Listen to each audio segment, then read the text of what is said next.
yell me in when you need me,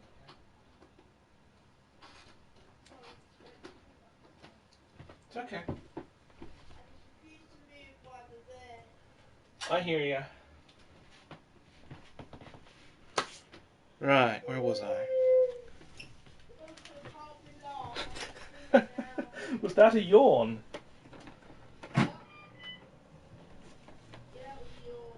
Okay, right.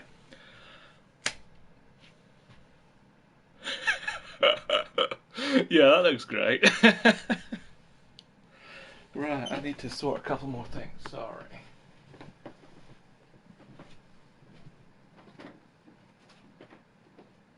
Actually, what you doing? Long day.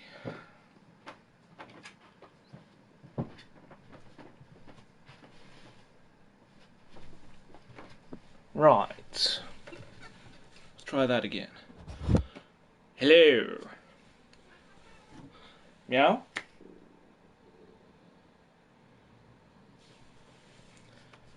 Okay. Where are we?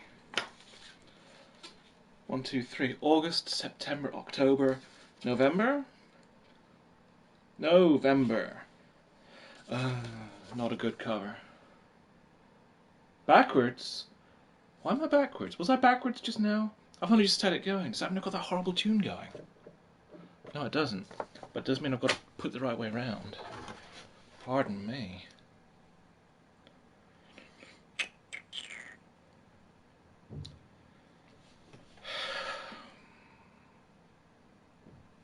Connection to the PS4 has been lost. Well, reconnect. Do it quicker. Hello, hello.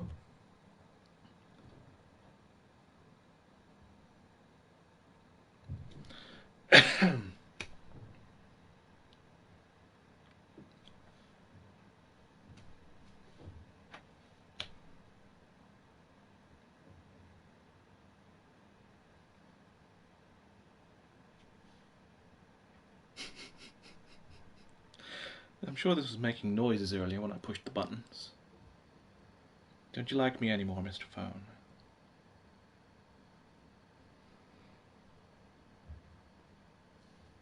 There we go. If Ace is still in here, you cannot get a good pasty up here anywhere, and there is no water, there is no seaside. Of all the things, you know, I thought I would never miss, those are two of them. Oh, the music is off, that's good. Ah, there's the noises. Okay, jolly good. There we go. We can now read again, thank goodness. How come I've only had one troll so far? Usually I'd be full of them. Not a good cover, I was saying. Now, how did Brian Pillman die? Well, I guess it will tell me. Picture of Bret Hart caught off guard in the ring with the belt. There we go. Let's see who we've got here. Fritz von Erich. I'm in the wrong page, that's what the problem is there.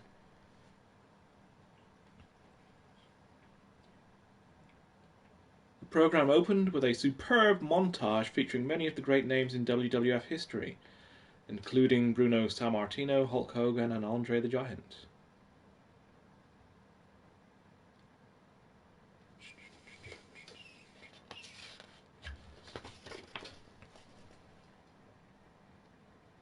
A fairly candid picture of Mick Foley there.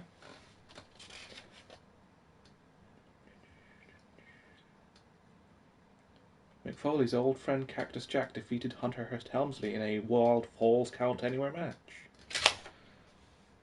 Oh! Bill Alfonso! It's because they're in a box. It's not anything untoward. It's just a bit... Could have done with some mothballs in that box, I guess. Fonzie looks a bit rough. What's going on there?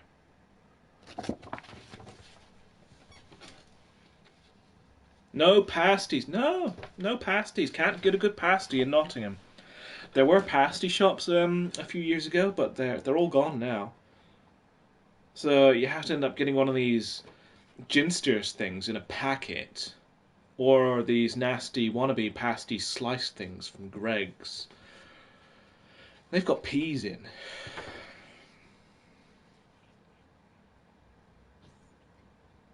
Phil LaFawn and Doug Furness are now working for WCW. ECW, rather, it says. I said we're in November '97 here. No pasties, none at all.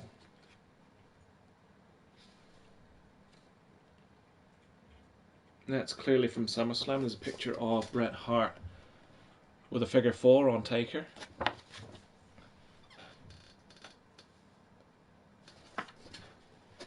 Legion of Doom versus Godwin's down here. Oh God, video review. This Fab 4 program was a set of interviews that they broadcast on Sky Sports back in '97. Whilst the participants were talking rather candidly, it was still in character.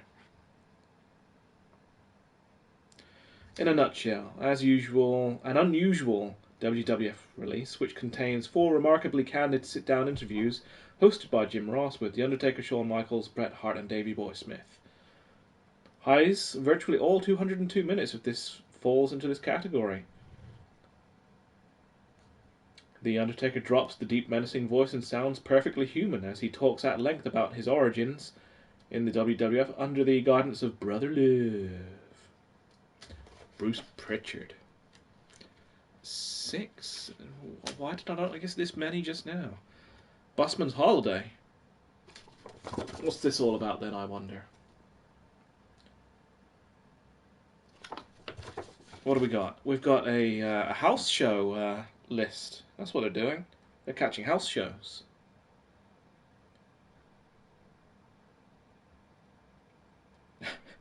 We have one of the bushwhackers beating up Jerry Lawler here. Mankind versus Sabu. Mankind without his mask.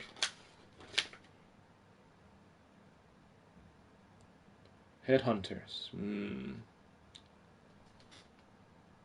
Oh, this is the big Terry Funk retirement thing, right? So I see Bret versus Terry at the top of the card here.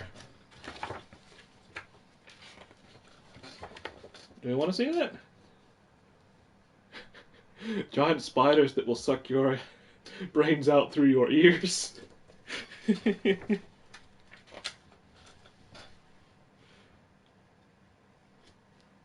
What's this a review of? In Your House Bad Blood? Big capital letters. Unbelievable. Why is it unbelievable, Mr. Reporter Man? This one's falling to bits. It must have had one of those books on the front. I'd always take the staple out to get that off. Keep those separately. I've got one down here somewhere.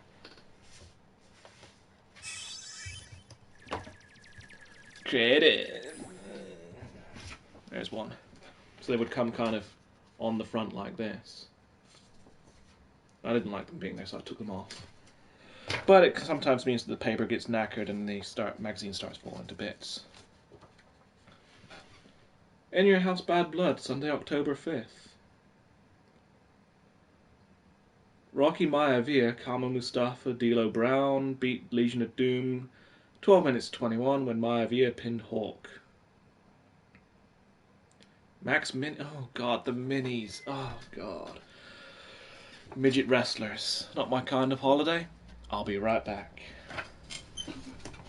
I'm on my way.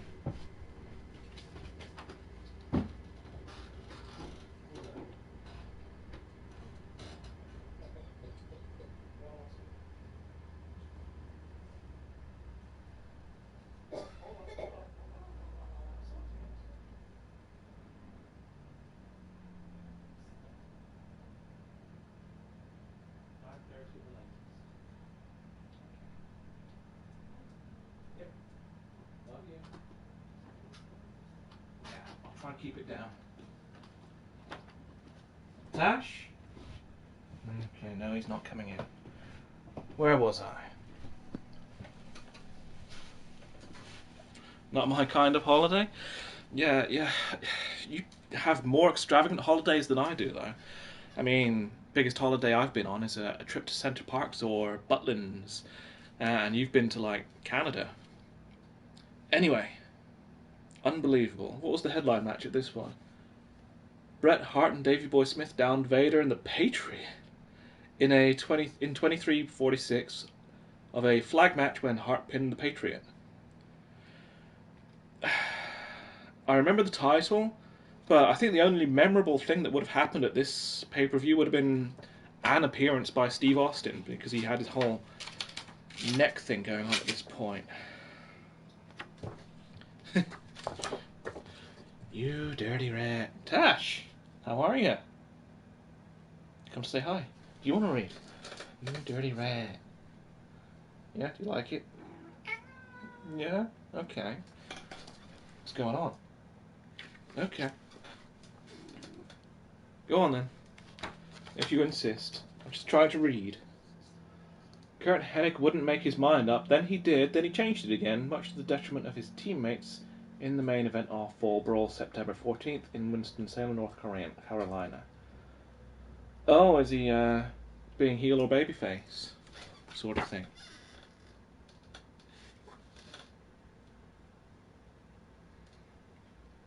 Oh, we've got Eddie Guerrero versus Chris Jericho. That would have been a good match. Are you in here now, Tash? Can I shut the door? Can I shut the door? Yeah? Okay, I'll shut the door.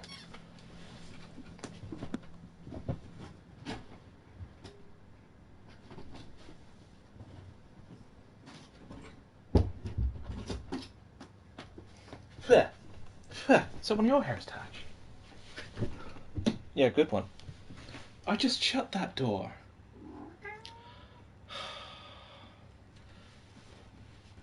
Canada rocks. We do have a Canadian on Ustream though who is absolutely brilliant. Watch him regularly. Oh, Tash.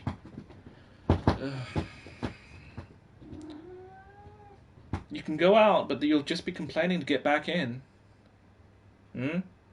So just chill. No pasties, yeah. Anyway, next page. Let's work together. Oh, it's a WWF working in Japan sort of thing. All Japan, FMW, and WWF, all on the same show. Someone's getting blown up. Who have we got in that shot? Jinsei Shinzaki and Atsushi Onita, of course.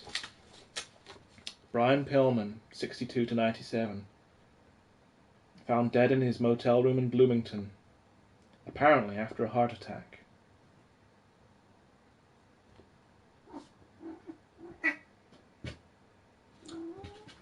Oh yeah.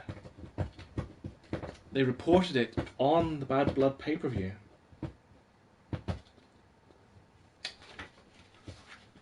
Nasty business.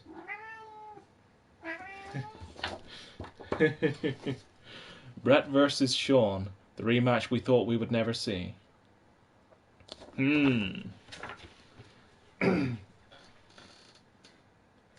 This basically covers the backstory, going through their match in WrestleMania 96. Alright, I'll let you out. You'll just be wanting to come back in the next 2 minutes.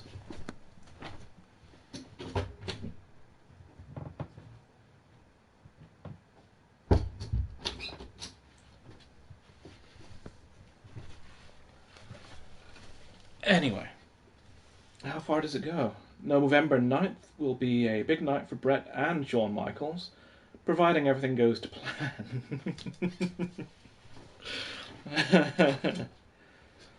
Everything goes to plan. There's a great deal at stake. The world title, the respect of their peers, and above all, bragging rights.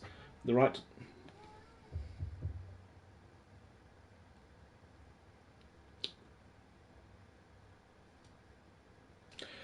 Bragging rights, the right to look at the other in the eye on television and say, I beat you. For that reason and that reason alone, this is a match that both men must win, and neither can afford to lose. I can't wait. New Japan, yeah, and JPW. Who's that again? Real name, Virgil Riley Runnels. In 1997, he was 52. Years as a pro, 25. That's Dusty Rhodes there.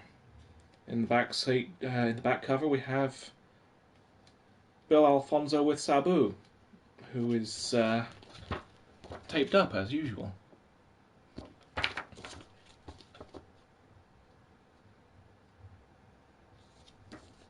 Some Valentine's Day Massacre on the back, EWA. Any clue, anyone? I really don't. Yeah. Brett screwed Brett. I have no sympathy at all for Brett. Oh, here we go. Here it is. Bret Hart leaves the WWF after losing the world title to Shawn Michaels at Survivor Series. We'll get straight to that, shall we? Inside cover we have Dean and Mysterio. Looking quite happy about things.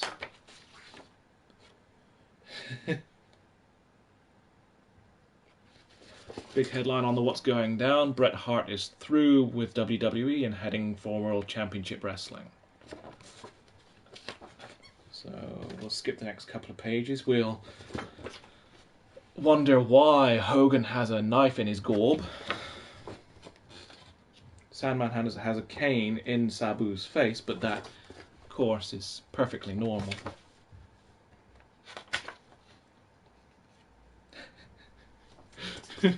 Love these pictures of Hall and Nash wearing the shades indoors. You can see by the stats page is just thinking, you two look like total prats. It's like they're doing the Blues Brothers or something.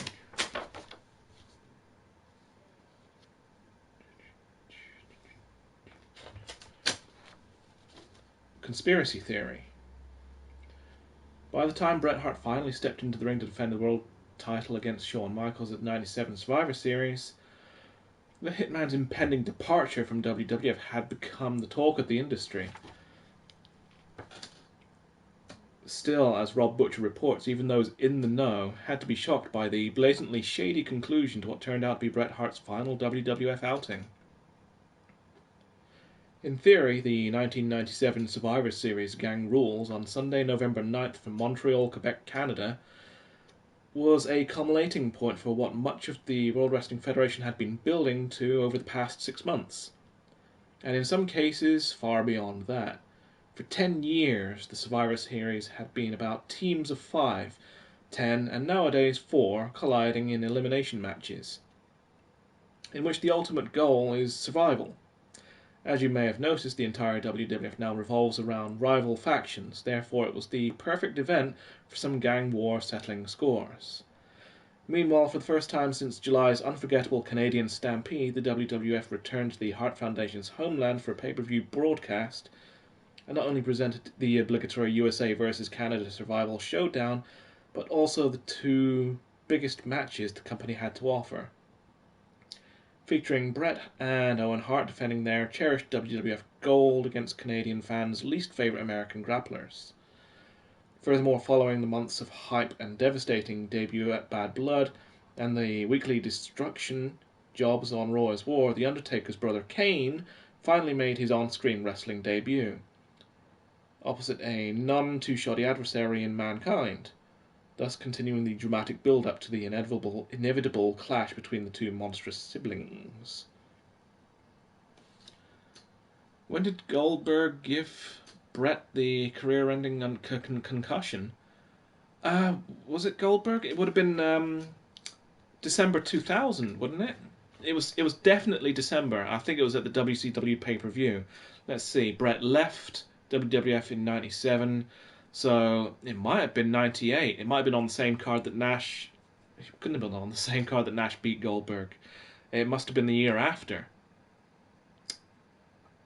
It was somewhere around there.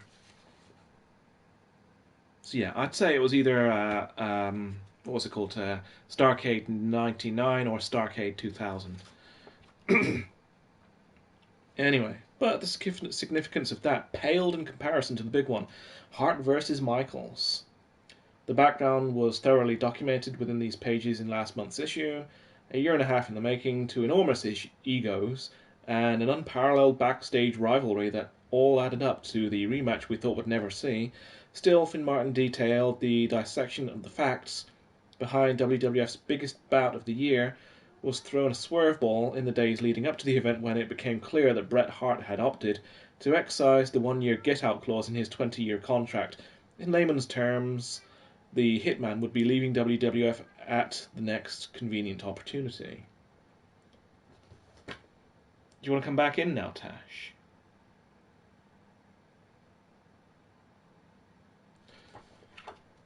Long-term damage aside, the WWF's immediate dilemma regarded what Hart wore around his waist, namely the promotion's World Heavyweight title belt. Suffice it to say, few people would have predicted exactly how WWF officials decided to go about dealing with that predicament. And they go on to cover the matches, elimination matches, Nation of Domination, Owen Hart, Steve Austin.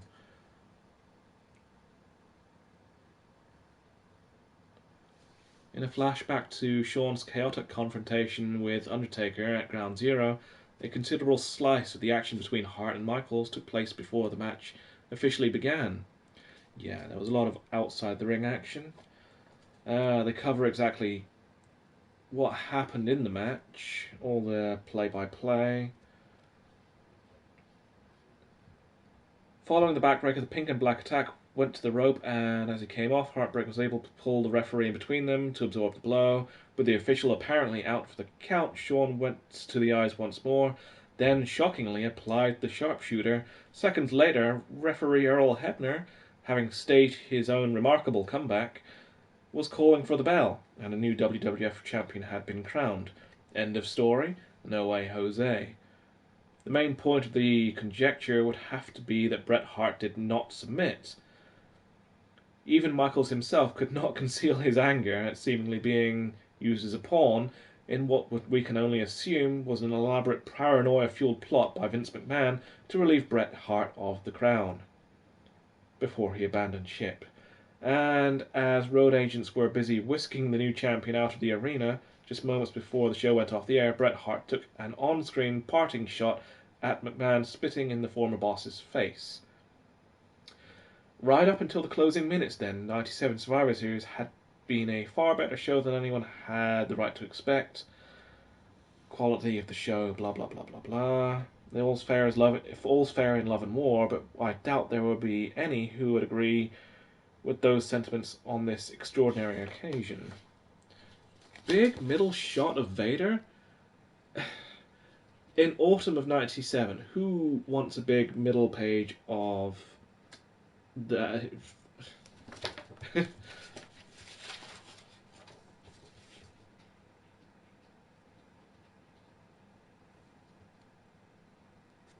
big page ad for WCW videos on VHS tape.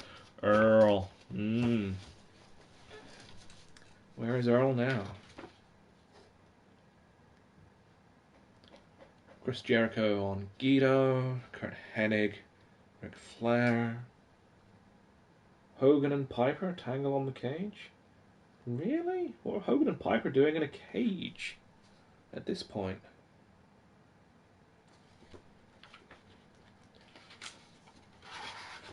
"7 years and counting. He's been written off, killed off. After 7 years, The Undertaker is alive and kicking in the WWF. Finn Martin documents the many highs and lows of the Man in Black's truly bizarre career. A few pictures. I'll be right back. Not Earl.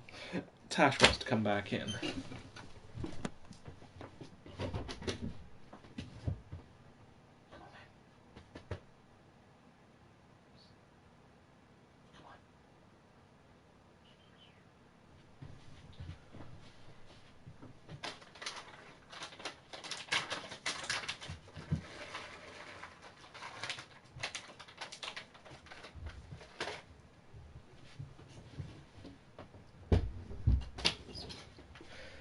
He's playing tag.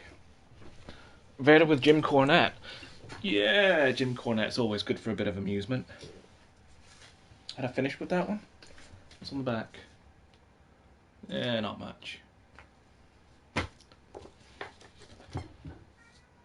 42?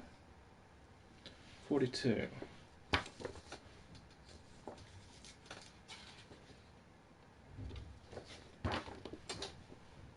Sting on the inside cover. Earl is in TNA. Are TNA still going?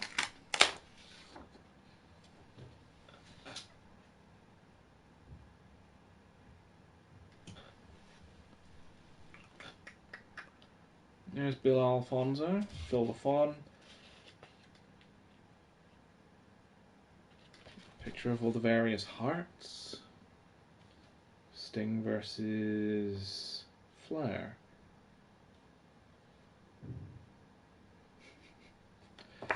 What's that? Alex Wright suffered a brain aneurysm in November 24th. There's him with Gene and Disco Inferno at the bottom there. Stevie and Alfonso. Francine on crutches. Good God.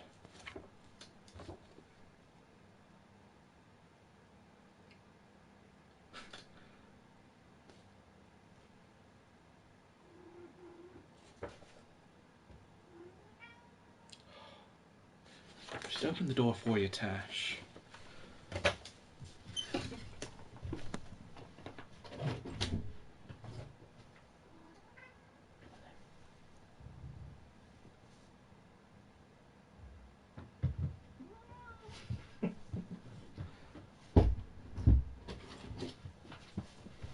Ah!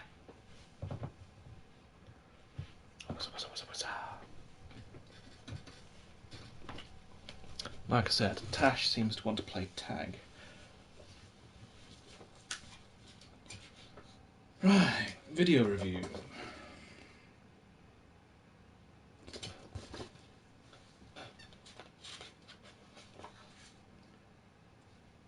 Douglas makes it 3.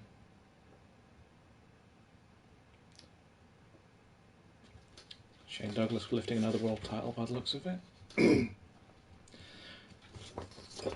The Brett situation.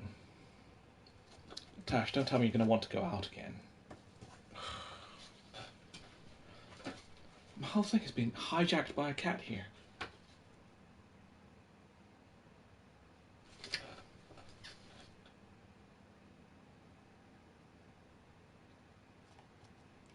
November 9th, Bret Hart left the World Wrestling Federation after being robbed of its world title. In a few weeks he will make his debut for rival World Championship Wrestling.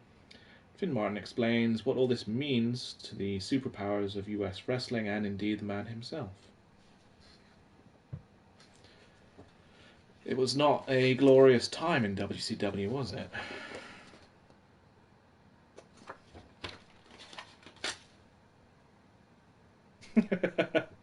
The PS50. Ah, this is where they rank yearly the #1 wrestlers in the world. So let's start from the back, shall we? Who do they have at number 50? Scott Hall in WCW. At number 49, Devon Dudley from ECW. At 48, Brian Christopher. At 47, Rob Van Dam. 46, Rocky Maivia. At 45, Chris Jericho. At 44, Marcus Bagwell. At 43, Hunter Hearst Helmsley. At 42, Masachono. At 41, Chris Candido. At 40, Bam Bam Bigelow. At 39, Scott Steiner. At 38, Booker T. 37, Taz. 36, The Great Sasuke. So let's have a look at that page. I don't know if you can see, have a good look at The Rock's expression in this one. That's a good photo. Calm down, fellas. The situation's under control.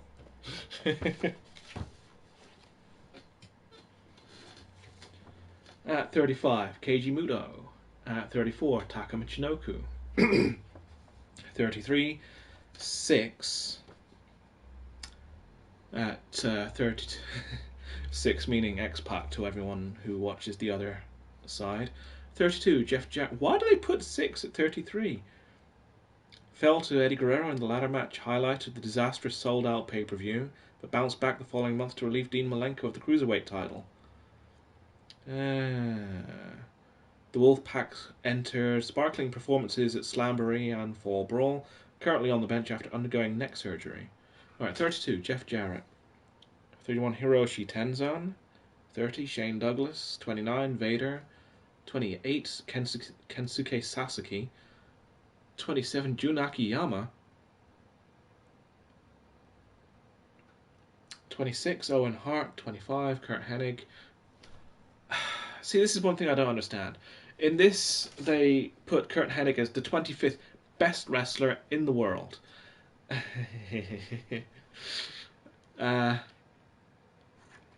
But in years subsequent after this, they panned him as a really bad wrestler, especially anything after 1995. So that confuses me right here. Why is he listed at 25 here if other people who wrote for the magazine hated him?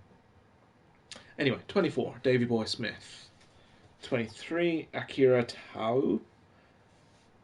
22, Mankind. 21, Ken Shamrock. 20, Sabu. And that's that page. Let's have a look at that. This one in the corner is making me giggle a little. Lance Storm, yeah, he could be very funny. Take it easy, Chris. My bloody back's killing me.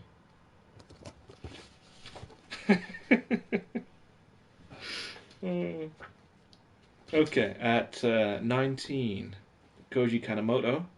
18, Chris Benoit. 17, Randy Savage. This has got to do with they've got to take into account marketability here or something, because it's not based on in-ring performances. As is now customary, rankings are based on wrestlers' performances over the past 12 months. Which baffles me. The Kurt Hennig thing. Why would he be 25 based on his in-ring performances in 1997? To me, that doesn't make sense. Okay, where was I? Randy Savage at 17. No right to say what about Kurt Hennig? What's no right? I'm from Leeds. At 16, Shinya Hashimoto. At 15, Toshiaki Kawada. At 14, Kanta Kobashi. At 13, Rey Mysterio Jr. Now that I can understand. Those were some damn good performances that year. At 12, Dean Malenko. At 11, El Samurai. 10, Diamond Dallas Page. Again, was absolutely on fire that year. At 9, Mitsuharu Misawa. 8, Steve Austin. Last year placed 9.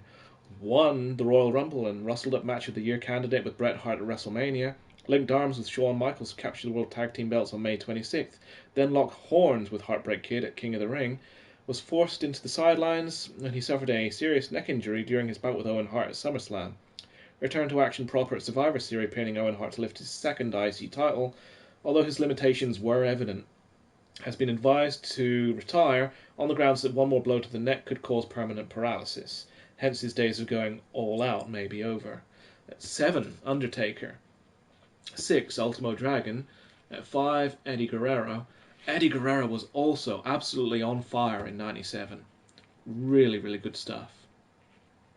At 4, Shinjiro Otani. At 3, Shawn Michaels. At 2, Jushin Liger. And at number 1, Bret Hart. Let's look at that page. Nothing wildly entertaining going on there, apart from Paige has his ribs taped up again and is telling Randy Savage to suck on this Randy. That's good stuff. Countdown continues to what? New Japan Pro Wrestling. Strength in numbers. Oh, they're talking faction action.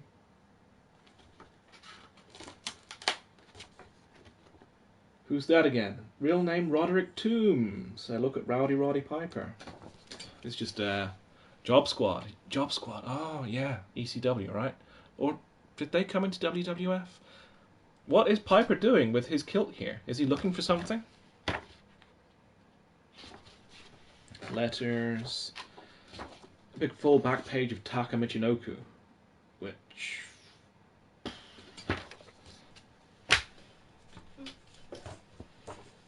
Okay, where are we now? Sting strikes gold.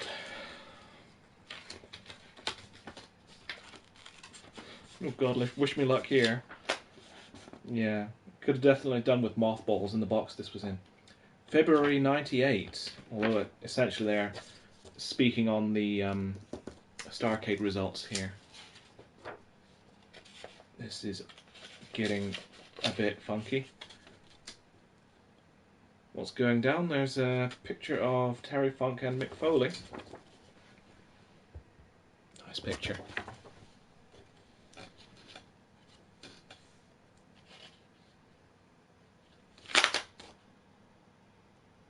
Picture of Rey Mysterio in the What's Going Down. Shamrock versus Michaels.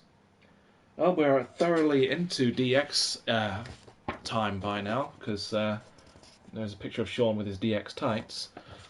I will give you my to suck on.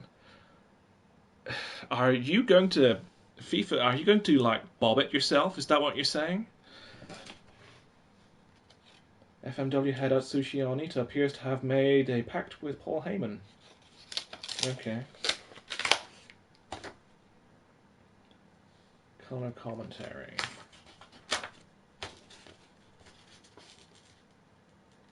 Messrs. Hetfield and Ulrich obviously had him in mind. Oh, talking about entrance musics. They have the Sandman talking about his... How many issues you got? I have everything from August 97. It's a monthly magazine and it goes all the way through to like summer of 2002, I think. So it's 5 years worth.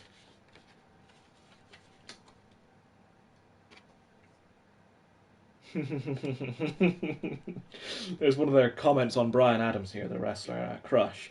According to Manor, Crush is about as captivating to watch as a 3-hour documentary on nose hairs. We concur. So yeah, they loved Brian Adams apparently.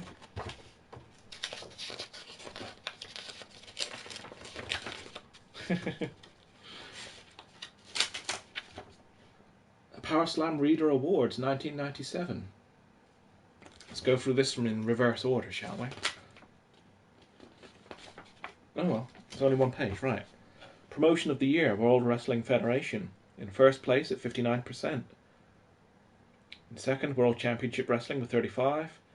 In third, Extreme Championship Wrestling with 3%. 1% for New Japan. 1% for Frontier Martial Arts Wrestling. Other votes included for All Japan. And past winners were WWF in 96 and 95. Okay, where are we? Most abysmal match of the year. Hulk Hogan versus Roddy Piper, October 26th, Las Vegas, Nevada. Most abysmal wrestler of the year. Hulk Hogan with 46% of the votes. Character of the year. Stone Cold Steve Austin with 34% of the votes. Bubbling under, I have Sting, Dude Love, Kane, and The Undertaker. Fans. Card of the year. In Your House 16, Canadian Stampede. Also on the list are WrestleMania 13, ECW's Barely Legal, In Your House 18, Bad Blood, and WWF SummerSlam. Tag Team of the Year, Owen Hart and Davey Boy Smith. Okay. At second, Nash and Hall. Third, Legion of Doom. For 1997, Legion of Doom get Tag Team of the Year. If anyone was watching what Legion of Doom were doing in 97, that's just based on living off the past, surely, that award. Heel of the Year, Bret Hart. Second, Shawn Michaels. Third, Rob Van Dam. 4th, Eddie Guerrero. 5th, Hulk Hogan. Babyface of the year, Steve Austin. In 2nd, Sting. 3rd, The Undertaker. 4th, Shawn Michaels. At 5th, Diamond Dallas Page. Feud of the year, Hart versus Michaels. Match of the year, Michaels versus Undertaker. That was a good match, but anyway. Wrestler of the year, Steve Austin. Fair enough. At number 2, Shawn Michaels. 3, Bret Hart. 4, The Undertaker. 5, Diamond Dallas Page. Again, very fan-heavy vote. 97, The Year in Pictures. Okay, let's have a look at those. Mr. Nanny. On the subject of Mr. Nanny, isn't that the one where the guy's throwing the dog into the background when he's riding along on the bike? Just like, dog, whoomph. How's that for an outfit for Jeff Jarrett? That was his WWF reboot, wasn't it?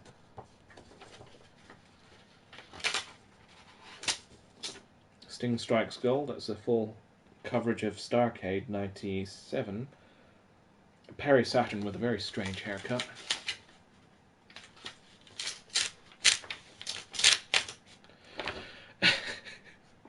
It looks really grim, but they've been in a box, all piled on top of each other. That's why they're doing that. It's not because there's anything else on them.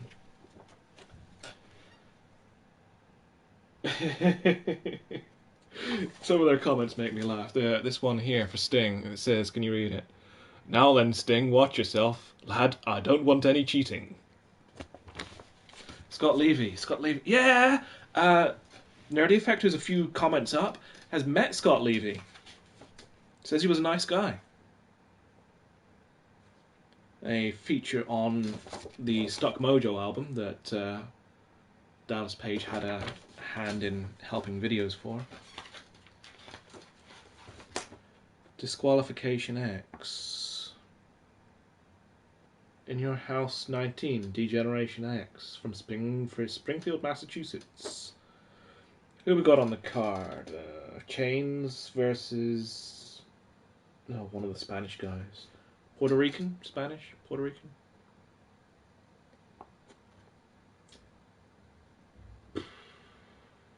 Oh, Mark Marrow versus Butterbean. We loved that, didn't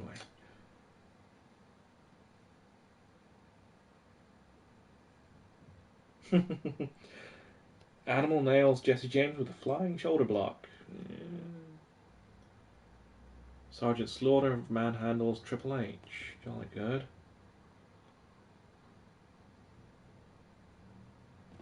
Yeah, okay. That looks like a really forgettable pay-per-view. Gangs Rule.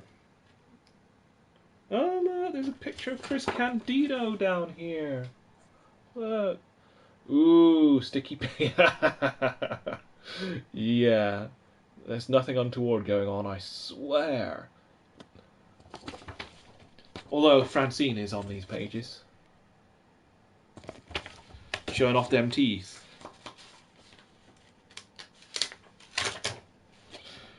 The 10 craziest wrestlers in history. Is this back to front? Yeah, it's back to front. Okay, number 10, New Jack. Partial to hurling himself off very high stages. And number 9, The Sheik. Legendary uncle of the even crazier Sabu. Gypsy Joe, Cactus Jack. Quite balanced in comparison to his masochistic heyday, when destroying himself seemed to be at the top of his things-to-do list. Abdullah the Butcher. Mitsuhiro Matsunaga. Atsushi Onita. Yukihiro Kanemura. No way, lucky guy. Yeah, he's met several wrestlers. Let's see, he's met Levy. I think he said he's met Steve Borden as well. There's probably more. He could probably tell you much better himself. Sabu, involvement in more than 70 no-rope barbed wire matches has left his upper body covered in huge protruding scars. And at number 1, Shoji Nakamaki. This and that. Did you know? Did you know that Larry Zbyszko is a licensed pilot and often flies Hulk Hogan in for pay-per-views and episodes of Monday Nitro? Did you know that Jake Roberts' father, brother, and sister all wrestled? Respectively, they worked as Grizzly Smith, Sam Houston, and Rockin' Robin. Did you know that manager Jimmy Hart once held the Southern Memphis title? Did you know that Owen Hart once wrestled under a mask as the Avenger? Did you know that since once backed down from a fight with Brian Pillman in a hotel bar, retreated to his car to arm himself, with a weapon with which to defend himself, and returned clutching a squeegee? Well, at least it wasn't a pair of scissors. Did you know that Kimberly Page has twice posed nude for Playboy? I didn't. That is interesting. And there's a picture of Mr. Serious Taz at the back.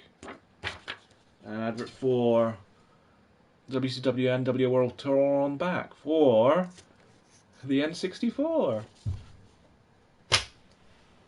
Okay, what do we got next? The Royal Rumble. I knew I had to become a wrestler. Diamond Dallas Page speaks out.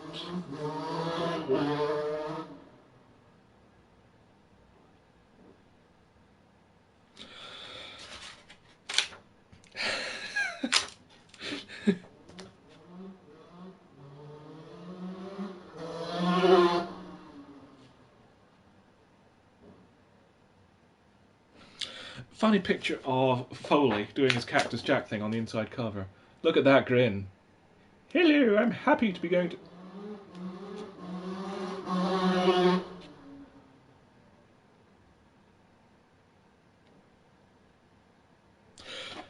Let's see who's going to wrestle, shall we?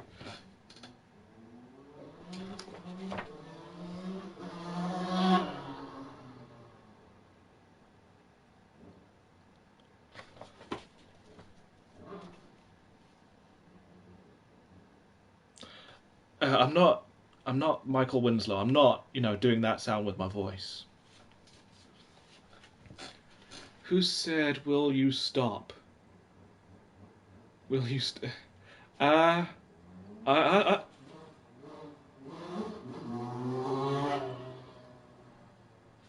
Who said, Nerdy Effect says, will I stop often?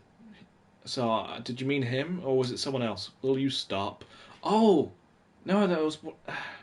Did, JR say that to, Lawler often? Or will you stop? Is that right? Is that what you're getting at? We got a picture of Antonio Inoki down here.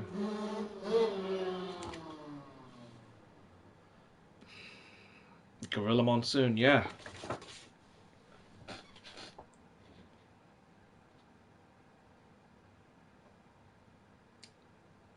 The old triple threat rides again. We have Francine, Shane Douglas, Bigelow, and...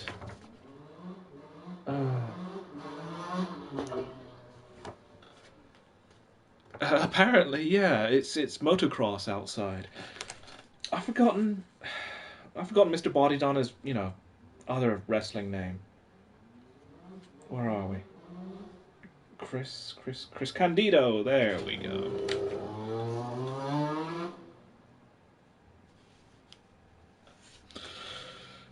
Post show happenings, color commentary. Oh God, look. There's these horrible negotiations with Mike Tyson here. Hey, Chris Jericho. Looks like he's got Alex Wright in a spot to bother.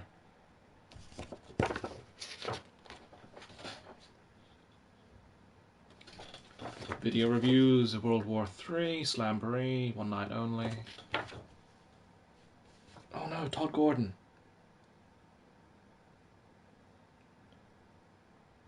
Yeah, this would have been during that whole there's a mole in our company time, right?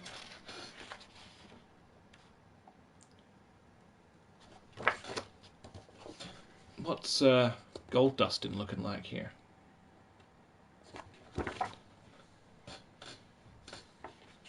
Royal Rumble, okay. Order of Elimination, Tom Brandy. Tom Brandy? Who the heck's Tom Brandy? Cactus Jack, Mosh, Steve Blackman, Kurgan. Oh dear.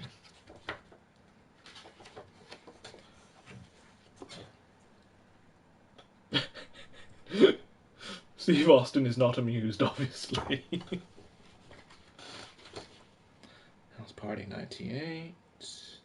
Oh, it's an ECW show. Ah, Nerdy Effect was saying, what was the name of the arena the other day? It was the Viking Hall, I think. I knew I had to become a wrestler. A feature on Diamond Dallas Page. That's not a bad thing. It's a good thing.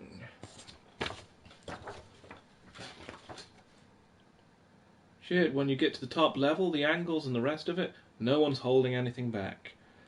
Anytime you can get a picture of Page with a big cigar in his hand or in his gob, that is just... that's gold right there, I say. Dusty Rhodes got me the tryout, and I think it was really done to appease Dusty. I don't think they were ever considering hiring me, Dallas Page, on his one and only appearance in the WWF. Would that have been driving the Cadillac limo car at WrestleMania 6? Yeah, MotoGP, alright. Big feature on Terry Funk and Cactus Jack. Well, Mick Foley. Doing his Chainsaw Charlie thing. What, is that flour all over him or something? The new boy does good. Who's the new boy? Bret Hart? If you thought the artist formerly known as Goldust was a strange sight, try Bret Hart competing in World Championship Wrestling. You know that sensation when you get something that doesn't feel quite right, but is? Okay. Oh god. 10 worst gimmicks of the 1990s. At number 10, Kama, 1995. Vince McMahon's attempt to cash in on the popularity of Ultimate Fighting Championships. At 9, Bastion Booger from 1993. At 8, Renegade from 1995 in WCW. At 7, Diesel and Razor 2 from 1996. At 6, The Shockmaster 1993. At 5, Papa Shango from 1992. I gotta read this one. Charles Wright's second WWF gimmick, he wrestled a few matches as Sir Charles, was that of a voodoo practitioner. Famously put a curse on the Ultimate Warrior, causing him to razz. Also set a job boy's boots on fire. Wore chicken bones around his neck, scary makeup and a top hat. Character was even less convincing than Kama.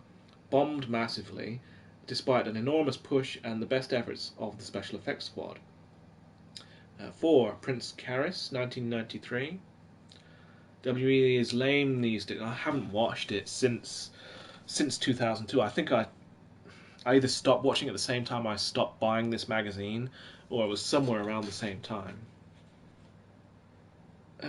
Number 10, worst gimmicks. At number 1 is the artist formerly known as Goldust.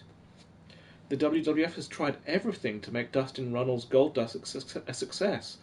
First, he was a gay heel. Then, after hooking up with Marlena, he became a heterosexual face. And now, after ditching Marlena and forming a relationship with Luna, he's a complete weirdo. Chainsaw Charlie, yeah. Incredibly, it has grown progressively worse. Indeed, the latest incarnation, the artist formerly known as Goldust, is quite extraordinarily bad. Hey Vince, do us a favour, mate. Knock it on the head.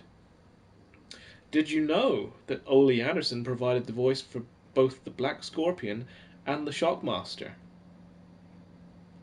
Okay. Did you know that Hulk Hogan and Ed Brutus Beefcake Leslie were once billed as brothers? Did you know that it is Billy Jack Haynes behind the Mask of Black Blood in WCW in 1991? That Gorilla Monsoon was part owner of the WWF? That Terry Funk, Dory Funk Jr., Dusty Rhodes, Bruiser Brody, Ted DiBiase, Manny Fernandez, Tito Santana, Bobby Duncombe, Barry Windham, Stan Hansen, and Tully Blanchard all attended West Texas State University? I felt like that was going somewhere much more interesting. That AAA promotion billed Louis Mucciolo as Louis Spicolli as Madonna's boyfriend. Wow. In the back seat cover, we have Cold Scorpio doing a moonsault on Taz by the looks of it. What did he wrestle in WWF as? Flash Funk. There you go. Oh, now times are moving on.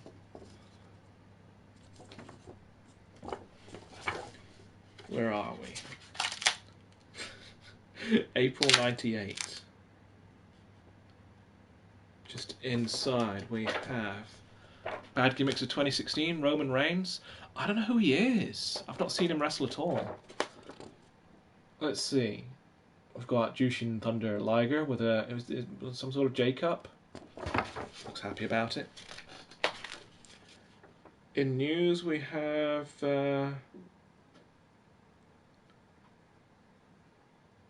Rad Radford. Was that Louis Spicolli?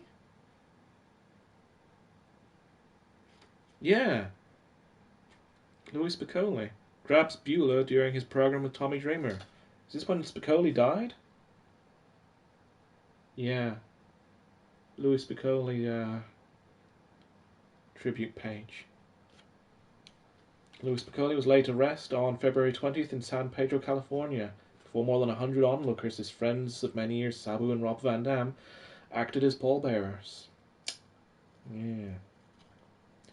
Okay, what's going down? Shawn Michaels is yet to recover from the back injury he suffered at the Rumble. IC champ The Rock will face Ken Shamrock at Mania. Ah, Damon. Yeah, no, I had the 95 Silverstone program here somewhere recently.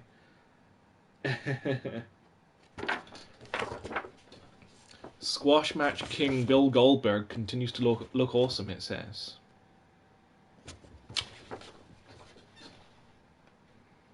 Allies turned enemies, Macho Man and Hollywood Hogan were set to meet at Uncensored. Okay. House show happenings, kind of commentary. Oh, it's Dan Severn. What's he doing? Marlena's reaction when asked her when she was returning to the WWF. Yeah.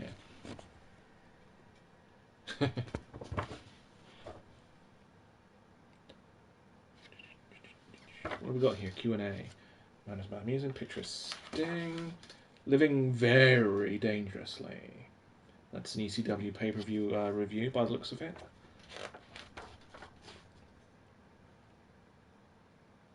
Yep, New Jack's diving off a balcony. Yep, Taz is doing a suplex. Business as usual. Oh! Oh, hello. I remember this picture. We've got Francine, Chris Candido and Tammy Lynn Sitch and Shane Douglas all looking very distraught, surrounded by foam heads, and the caption says, "Oh no, it's all gone horribly wrong." I love that caption. Serious face. It looks like he's in pain. Look at those eyes.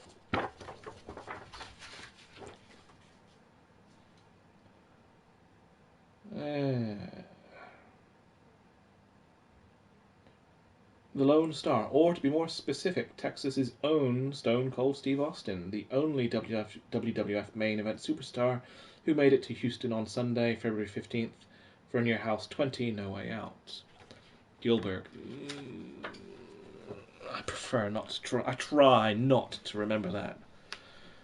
Sorted. The confusion in December in the two world title matches between Hulk Hogan and Sting led perhaps unavoidably to the belt being held up by Captain J.J. Dillon.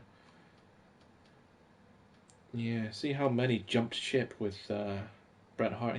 They held on to Owen, didn't they, for a while? Vince Russo. I watch interviews with Vince Russo wherever I can. Because I cannot make up my mind whether he is, like people say, an absolute idiot, or whether he is actually a genuine good guy. And he can come across as either or, depending on which interview you look at, or who's talking about him. So it's confused. I do love his accent though. So we've got Chris Jericho on Juventud Guerrera. Loved his matches with Juventud. Anyone else remember the the Juventud doing the Rock bit where he'd come in and say, "It doesn't matter where we are, cause the juice is in the house and the house is with the juice," and they're all like, "What?" Diamond Dallas Page drills Chris Benoit with a belly to back suplex. Super Brawl 8. I never saw that one. I think I had all the good videos and this one wasn't published. VHS tapes, so they're no longer with me. Well, they used to get along. Oh, it's tag teams that split. Oh no, it's pretty much all based on the Steiners.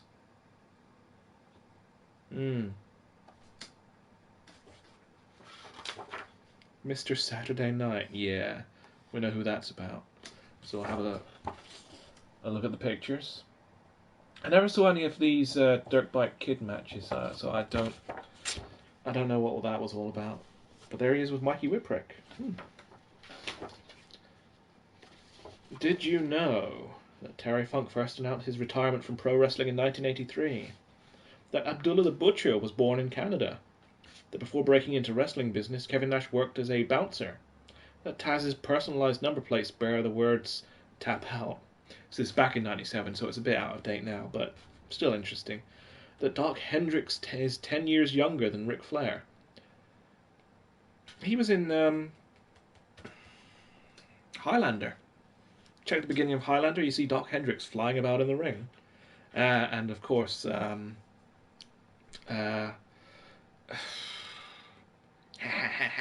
what's he called? Christopher Lambert looking very serene in the audience. That Ed Brutus Beefcake Leslie was the original choice for the gay gimmick portrayed by the late Adrian Adonis in the WWF in the mid-80s.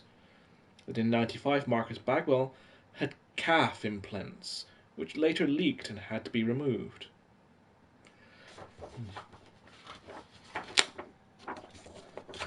Hogan ranting once again about the giant spiders. Gimps since 1995, Ginger F since 1978, and serve viewers next time. You're welcome, whatever.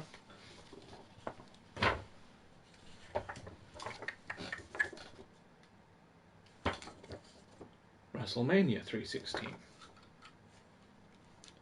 May 98.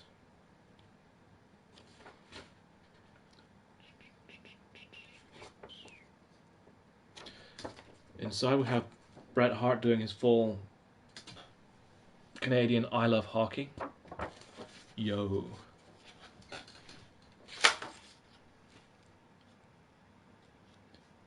Shawn Michaels looking very worn out. Will be sidelined for quite some time. Dynamic, in quotes, Dan Severn defeated Flash Funk in his WWF debut on March 31st. So what are we in here? April, May 98. Chainsaw Charlie, Quebecers, New Age Outlaws, Farouk, Aki Maivia, Vince Russo. Hold on, this looks like it might be worth watching. Luna attacked Sable and tore off her dress after she was presented with a plaque by WWF magazine editor Vince Russo, alias Vic Venom. The award was bestowed in recognition of the January 1998 issue of Raw magazine featuring Sable/Sunny, on the cover being the biggest seller ever, or so they said. Yeah, so I've got mixed opinions on Vince Russo.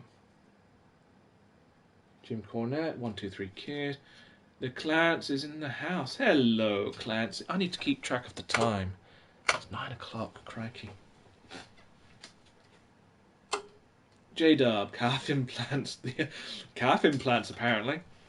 I guess he couldn't get them built up the way he wanted to, so he, you a cheeky old fellow. Hello, that's my UK accent. I'll give it a go. You a cheeky old fellow. Anyway, what do we got here? We got Diamond Dallas Page putting his diamond cutter on. Oh, it must be Kidman, because they're talking about his program with Raven. Steve Austin at a table with Mike Tyson. Scott Hall is lugging around 2 belts and is apparently out of action.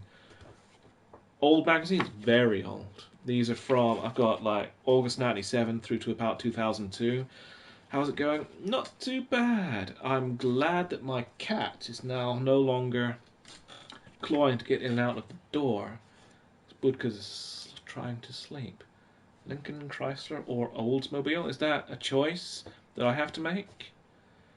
If I were to choose, I would probably go with a Chrysler because I always liked the 300. I thought it was a very pretty thing. I even saw some around here in Nottingham. This is a good few years ago, though. Maybe about 10 years ago now? Uh-oh. Undertaker has gone full Ministry of Darkness by the looks of it at this point.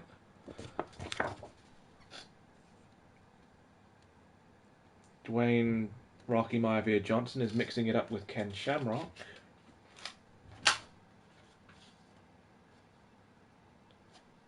Sold Out 98. I had that video. That was a good one. I had to get that video like 2 or 3 times because my video would really go through these WCW tapes quite quickly. So I don't know why, but I had to get a couple of that one. What does it say about that event? Best of Raw, recommended. Sold Out. It says boasts a thrilling brawl between Chris Benoit and Raven, absorbing technical exhibition between Ric Flair and Bret Hart. Sold Out is only available to buy via mail order from WCW Video. For more details, phone 07050102220. Did you say 900 p.m.? 9 p.m. Yeah, 3:50 p.m. here. Let's see, that's behind us or ahead of us? Let's see, if you're behind us, then you're in... Sun comes up. I've not lived here long enough to which way is north. North. And... yeah, that way. Taker is slamming Shawn Michaels. Giant held in high regard by Mensa. They're messing, surely.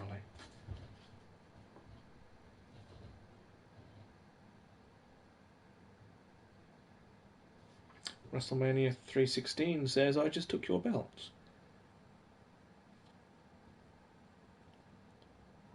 Owen Hart, Triple H. Mero versus Goldust.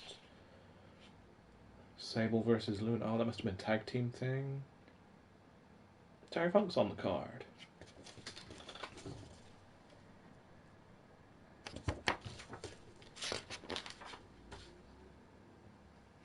Wow. Have I got this DVD? Let's see, what was it? No, I haven't. The earliest DVD I had was WrestleMania 15? Yeah, 15. So that was the crossover point when they started releasing on DVD. I'm so far behind now. I think the last WrestleMania I've got is like 20. Just another night for ECW. We've got Al Snow down in the corner, throwing out a leg drop. Stars are rising, stars are rising. Oh, they're talking about who's doing well and going up in the world and who is falling. Alright, so we'll go from back to front here, maybe? Yeah. Stars and Knackered. Rocco Rock, Johnny Grunge. Barry Windham. The Rock and Roll Express.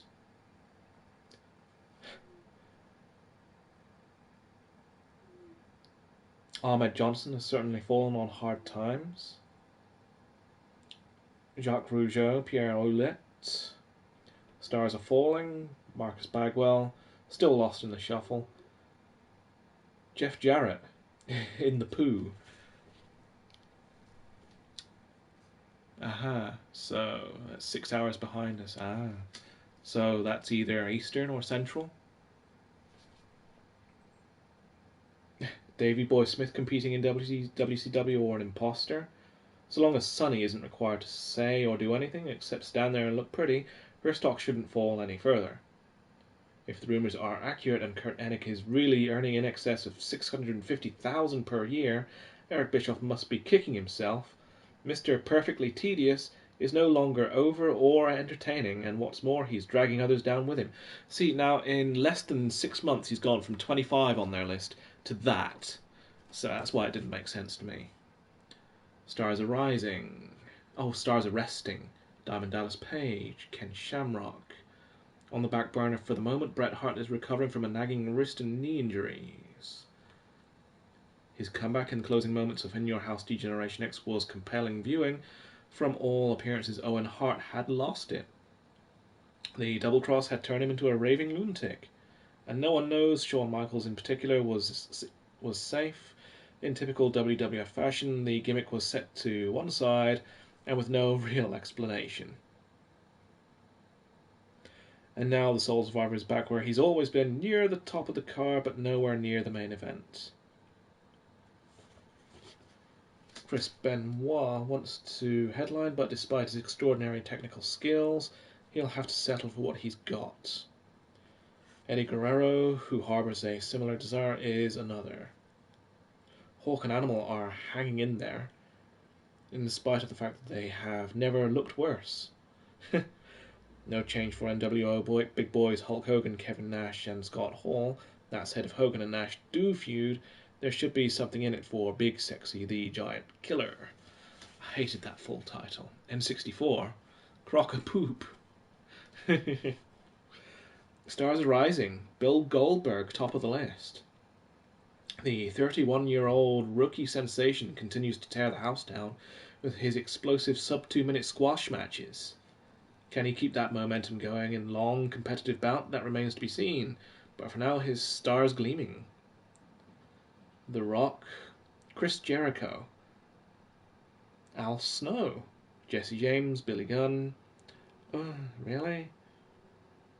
I believe it is now safe to say that his brother was holding him back. Since going solo, Booker T has picked it up. 2 television titles and an army of fans. Pushed correctly, the sparkling 32-year-old native of Dallas could go all the way. Meanwhile, a little further up the card, Raven is making great strides. Youngster Chris Chetty is turning heads in ECW. Randy Savage has certainly benefited from his dispute with the Hulk Hogan. That performance at WrestleMania proved without a shadow of a doubt that Sable is not just a gigantic pair of jugs. Curse of Uncensored. These are some bad pictures. They're all really caught at pretty much the wrong point. But never mind. Oh, is this the Benoit Raven? Yeah, it's the Benoit Raven DDP triple threat match. I loved that match. Final for the Inoki. That doesn't make sense. But, whatever. We'll skip that one. Did you know that Vince McMahon always wanted to be a wrestler, but his old man, the late Vince Sr., strictly forbid it? That SummerSlam 92 is Britain's biggest selling wrestling video ever. This is like 8 years out of date, so 18 years out of date. In the late 1980s, the WWF promoted approximately 1,000 live events per year.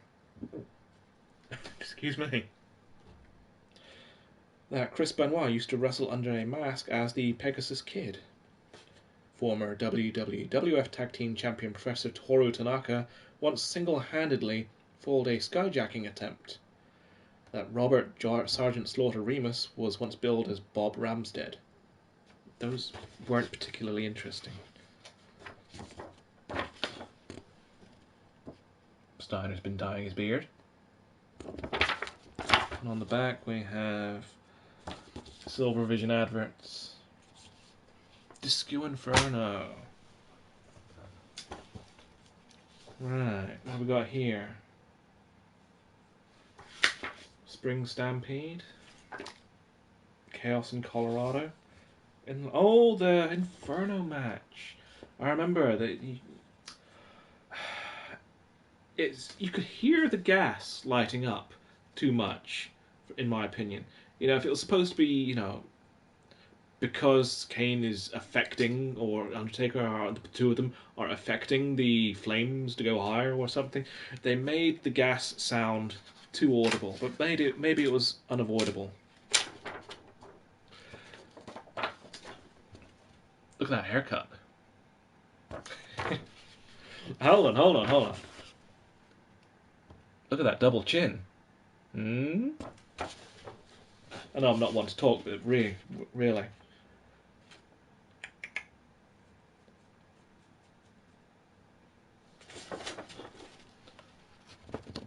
Al Snow with head. What have we got here? Damn close to being a genius, Steve Austin on his boss, Vince McMahon. Okay. Marcus Bagwell suffered a serious neck injury on Thunder on April 22nd. Superfly.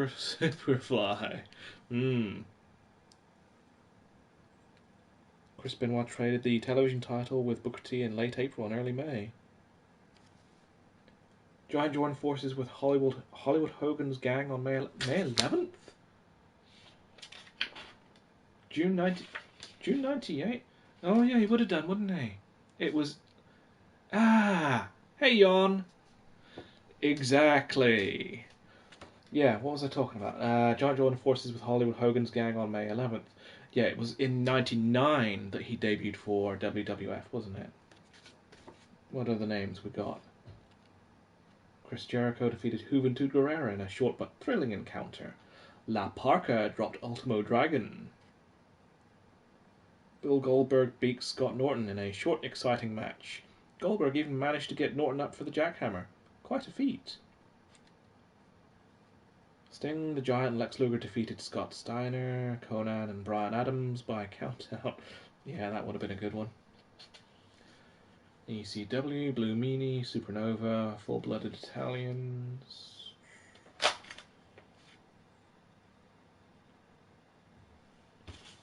House show happenings, color commentary. Hello, Jon. How are you doing? I'm reading old magazines from... At the moment, I'm in, like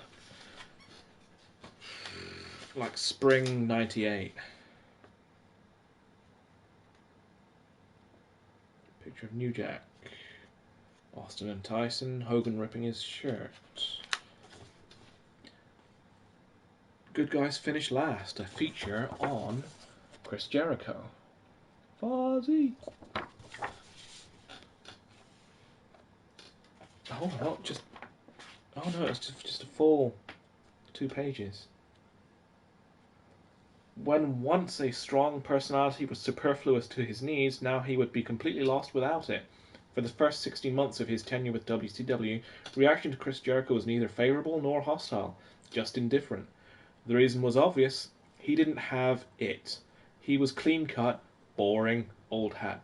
Then he changed, adapted to his environment, moved with the times. He got bad. He got over. He'll never hear those chants of boring again. Yeah. All because of a good table tear tantrum. Axe and Smash, Demolition. Yeah. One of them's dead now, aren't they? One of them died quite a while ago. Repo Man. In the Line of Fire.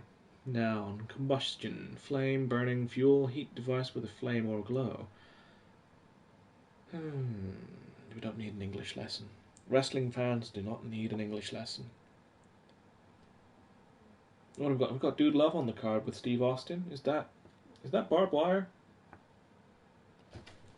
I don't remember those matches at all. I do remember the Inferno match. It was theatre. Too much theatre.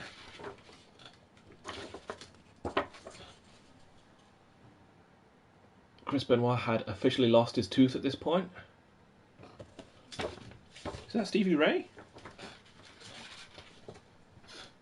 Starcade 97, Slamboree, video adverts.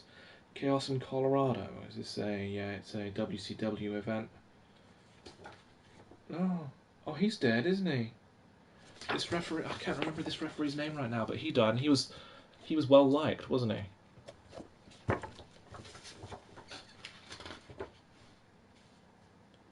Prince Iaukea. Yeah. Raven versus DDP. Savage versus Nash. Oh no, he's helping him. Messages are I know. That's Ustream. Would have been better on YouTube, but I don't think anyone would have found me. As Fozzy were in Exeter last year. Yeah, I had tickets to see them up here, but just as the show was about to start, some guy that was like up here stood right in front of me, and I'm not a pushy swine, so I actually left rather than try and tough it out. Which you can call me names for, and yeah, I probably deserve it on that one. WrestlePalooza.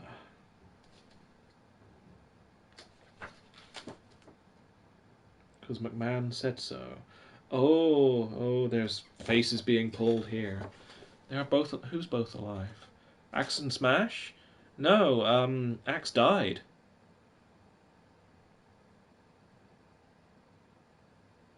Yeah, definitely Axe died. Or did he just have to retire due to bad health? I think that might have been it. Anyway.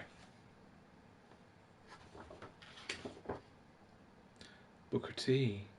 Yeah. You didn't say that. Tell me you didn't just say that. Randy and Elizabeth. Hogan with the spray-painted belts. Oh, it's a feature on the New World Order. Right, okay. Here we go. You can tell at this point I'm just looking at the pictures and maybe reading the captions. I was going to read all the magazines, but, well... Oh, did you know? 10 greatest gimmicks of the 90s. Johnny B. Bad, The Sandman, Public Enemy, Hollywood Blondes, Raven, Razor Ramon, The Loose Cannon, Stone Cold Steve Austin, Undertaker, New World Order, and number 1, perhaps the greatest gimmick ever. WCW's answer to New Japan's short-lived but amazingly successful program with UWFI.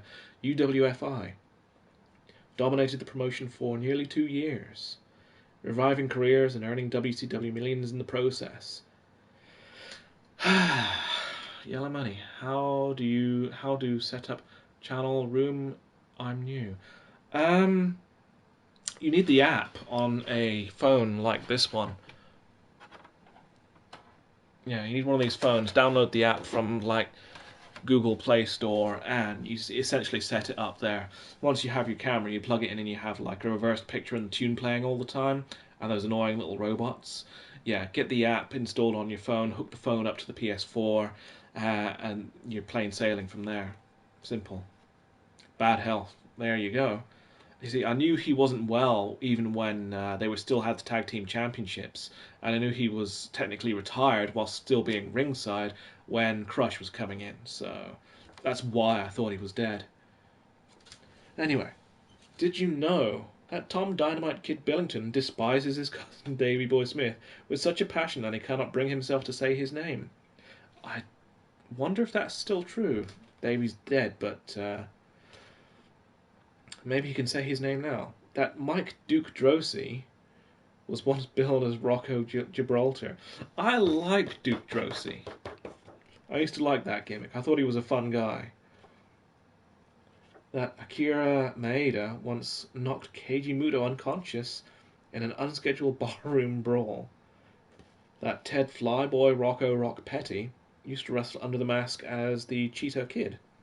That junior heavyweight Great Danny Hodge, not Hulk Hogan, was the first wrestler to appear on the cover of Sports Illustrated. That Ed's disciple Leslie was once billed as Dizzy Ed Boulder. That's not very exciting. There's a very dark picture of Triple H there. It's Beulah! Ah, it's Beulah! WWF, send for your free catalogue now. Where are we now? What have we got? You wanted me to be bad, here it is. Rob Van Dam, Put Up or Shut Up, Slamboree, Hall Goes Hollywood. Plus, D-Generation X, Taka Michinoku, Ultimate Warrior. Uh-oh. It's not going to be good times for him. It's Sonny, look, it's Tammy. Whee, look at the smile. July 98. Yep, sure enough. Ultimate Warrior in all his muscular glory at the start of his bout with Randy Savage at WrestleMania 7. Picture at WrestleMania 6. Brian James Hellwig, the Ultimate Warrior. Negotiations with WCW. Oh, a brief recap of his alleged turn up, not turn up way of doing business. Ray Traylor, he's dead. He's Hall of Faming this year, isn't he? Or was it done already? It's not. It's March. Yeah, so it's going to be done soon. Rock is on the bench after having knee surgery. Kane and Taker. Too Cold Scorpio. Oh, with Val Venus. Val Venus' debut. Terry Funk pinned Mero with assistance from Sable. Steve Austin, Pat Patterson, Jerry Briscoe, Sergeant Slaughter attacked Austin, and Vince McMahon ran in and nailed Stone Cold with a steel chair. LOD 2000, Darren Puke Drozdoff, who was last seen working preliminary matches in ECW, downed Disciples of Apocalypse when Puke pinned Chains. In a lengthy segment, the Jackal introduced Crackhead Bob and Hank the Angry Drunken Dwarf from the Howard Stern radio show, and his human oddities, the enormous Paul Silva, who's the tallest man in the industry, Princess Luna and Golga, John Tenta. Golga downed Thrasher in a terrible match. That's the introduction of the oddities then, isn't it? Junkyard Dog, here being honoured at WrestlePalooza, died on June 2nd. Lex Luger signed up with the Wolfpack on the May 25th episode of Nitro. Kevin Nash suffered a concussion courtesy of Scott Hall at Slamboree. Oof. Though victorious, Spike Dudley took a real pasting at the arena on May 16th.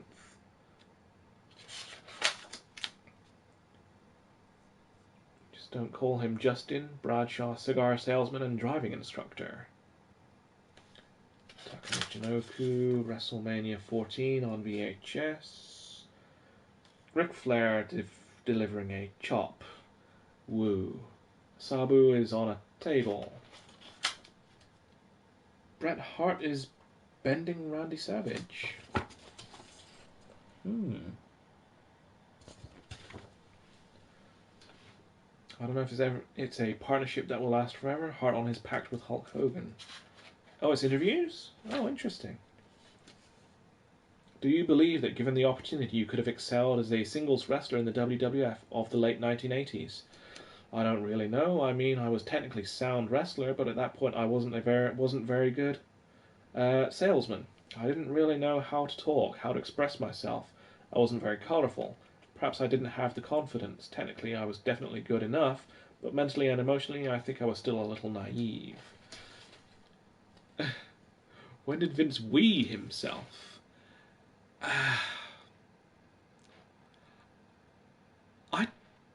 The angle rings a bell. Budka was watching yeah, humanoids.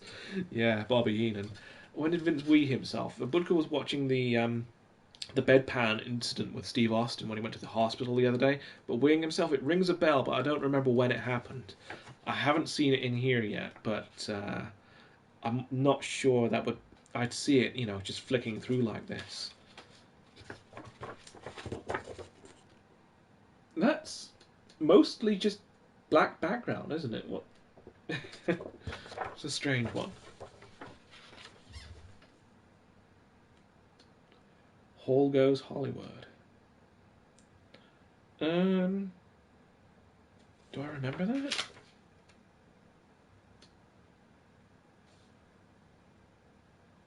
I certainly remember Nash versus Giant because of the disastrous powerbomb at the end of it. Championship material. Put up or shut up ECW matches. There's Chris Candido. A feature on DX.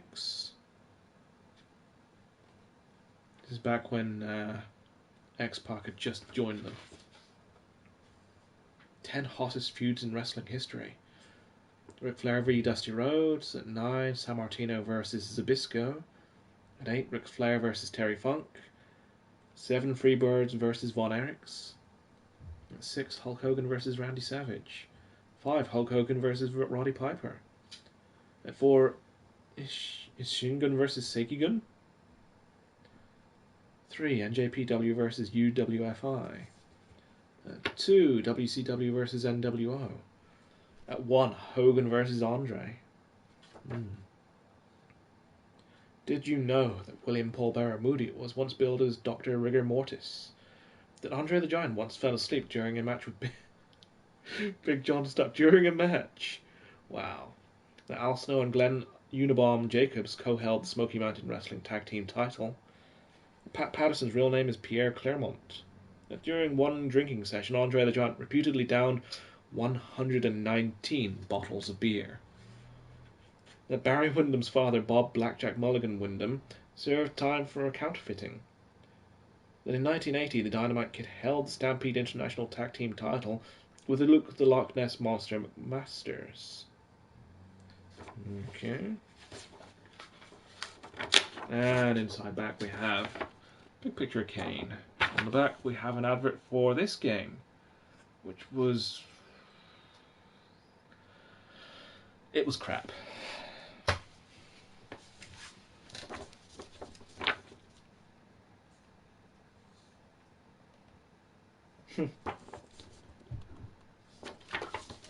King of Kings, Ken Shamrock takes the title. Is Austin's next? Yikes, no, that would never have happened. Looking back.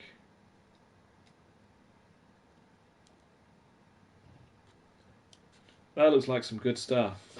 I never saw that. They never broadcast that over here, really. It was like a highlight segment. Helmsley and friends mocked the nation on July 6th episode of Raw is War. Do they mean the Nation of Domination or something else? Can't wait for this one. Sandy and Dreamer will face the Dudleys at Heatwave. Tash, do you want to go out again?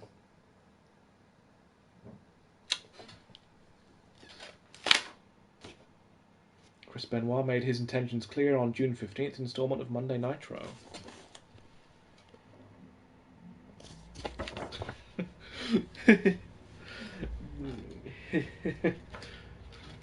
Clear to people who knew what he was doing, obviously, but not to anyone else. Q&A, Sables. Breastzilla.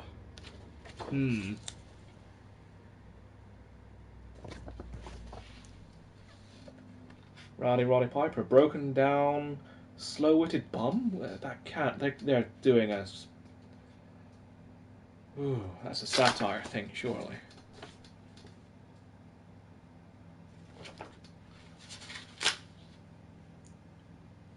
What am I looking at here? What's this one?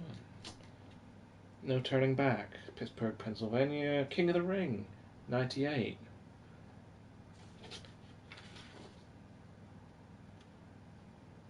Oh my god. Of course. Little Mason. Hi, how are you? I'm good. Pretty good. Not too bad.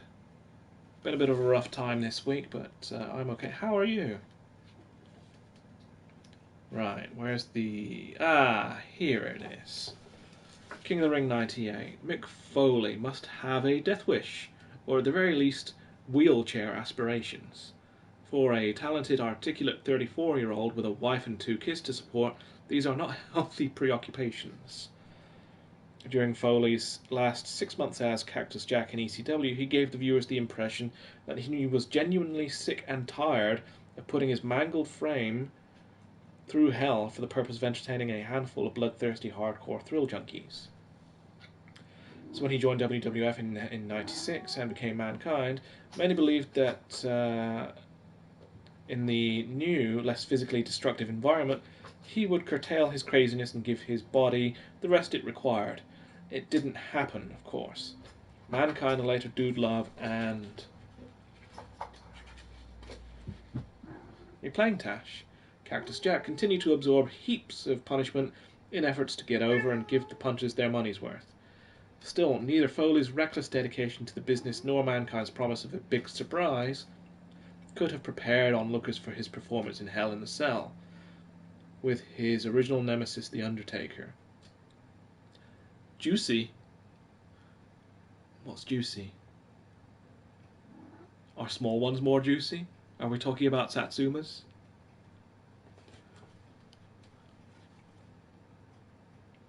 With the gargantuan cage lowered into position, corporate Mankind, chair in hand, made a beeline for the roof, and needless to say, Hell in a Cell veteran Undertaker did not require a formal invitation to join him.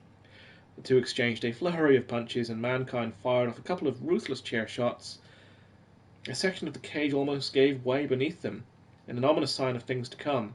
Mankind appeared to have things under control as he lined up his foe for a DDT onto the chair, but nothing could have been further from the truth, and he retaliated with a gut shot, and in a scenario envisioned only by those whose worst fears include Armageddon, sent Mankind flying 16 feet from the cage through the cursed Spanish commentary table onto the floor.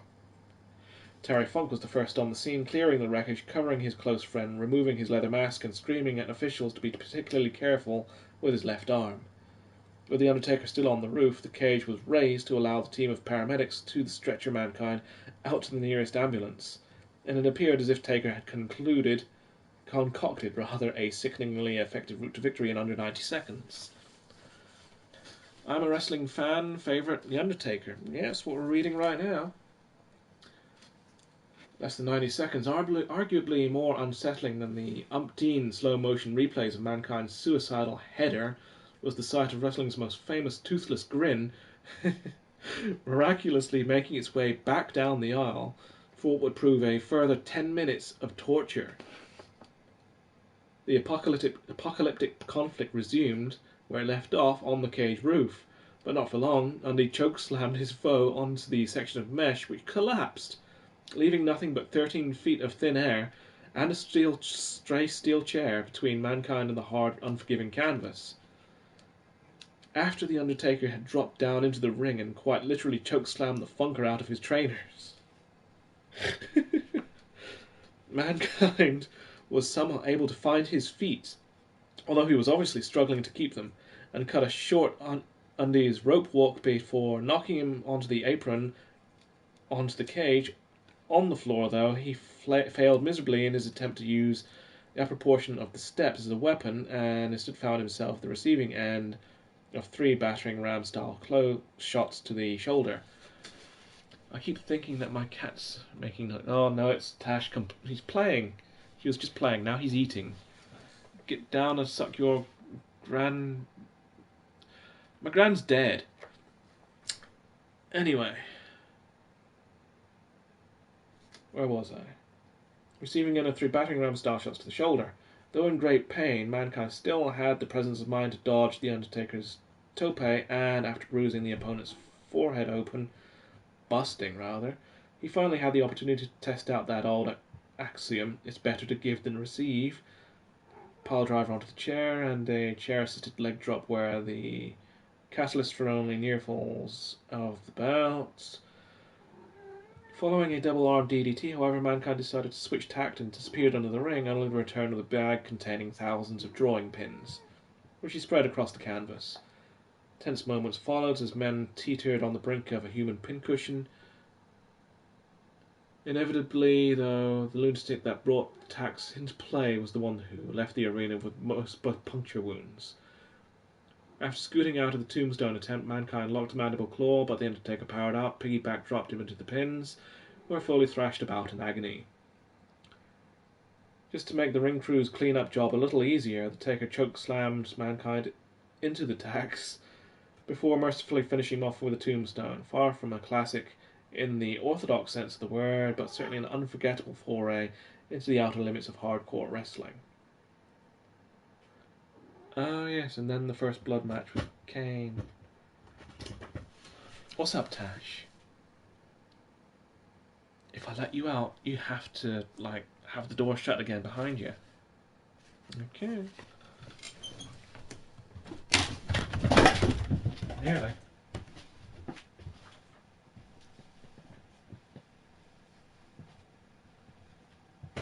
Tash? Tash. Oh well, he doesn't want to go out now.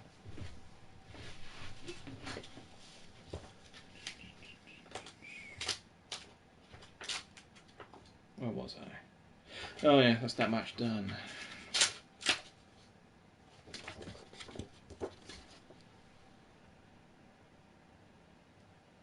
Sabu has his spike. Silver Vision advert. Oh, some of these are tacky.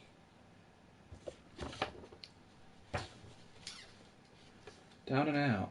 He came, he saw, he lost. Twice. Randy Savage went down at the Great American Bash. Okay.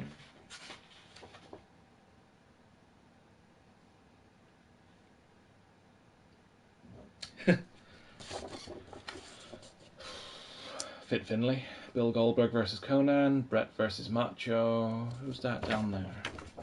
That is Sting versus Giant. Bombs away.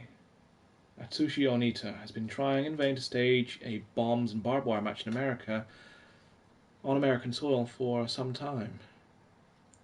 What if that ever happened? Oh, Ken Shamrock, King of the Ring. State of the Nation address, company history. Oh, right. An examination of the WWF's assets and liabilities. Mark Henry listed as a liability, along with Karma. Assets, Rocky Maivia, Owen Hart, D'Lo Brown. D'Lo Brown, yeah, wow, I won't mention that. The 10 greatest regular tag teams in history. You okay, Tash? Sorry, I didn't mean to make you jump. I tripped.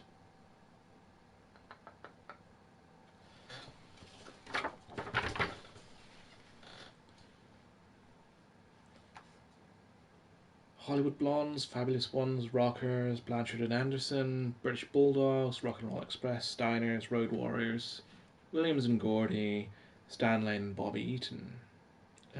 Midnight Express, it's too long ago even for me. Did you know that Bradshaw is the same age as Barry Windham? That Salvio Vega Rivera was in the dressing room just yards from the scene of the crime the night Bruiser Brody was stabbed to death? That Lou Thesz defeated Bruno Sammartino in their one and only match in March 1963. That in 1988 Cactus Jack held the world-class light heavyweight title. That Chris Adams served time for headbutting an airline pilot. That Andre the Giant was once billed as Monster Eiffel Tower. That Queen and former Prime Minister Margaret Thatcher was a huge fan of the late Big Daddy. Qualifying is early tomorrow, I know. How's it look? How is everything looking? I haven't seen any practice sessions yet. I don't even know what kind of coverage Channel 4 has got. Billy Gunn. Buy your Austin 316 shirt here. I'm going to stop reading those magazines right now because it's wearing my voice out. Maybe I'll look at some comics instead. Spawn. Oh yeah, he had like an animated series, didn't he? Yay, look, it's Mark Dacascos.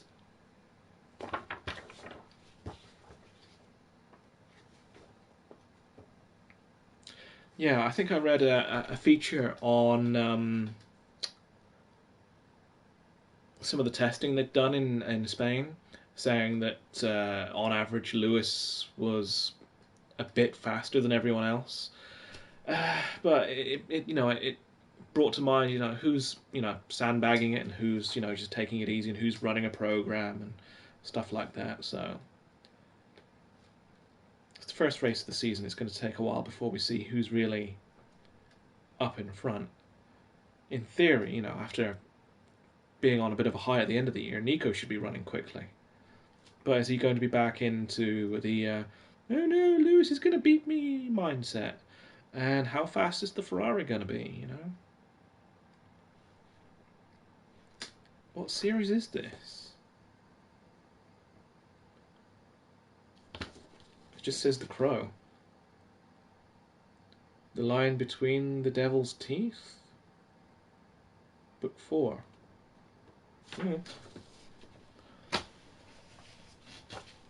X-Force, when do they get their own movie?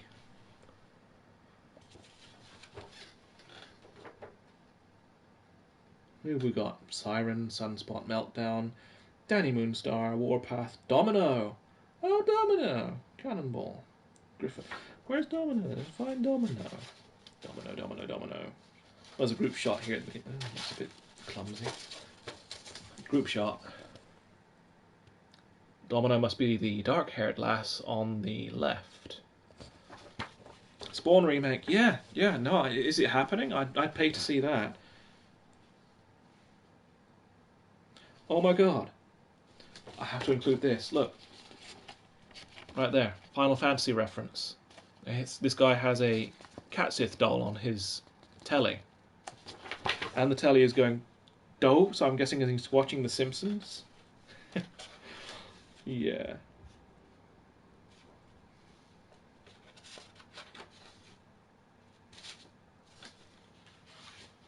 Yeah, I would definitely pay to see a Spawn remake. What do we got here?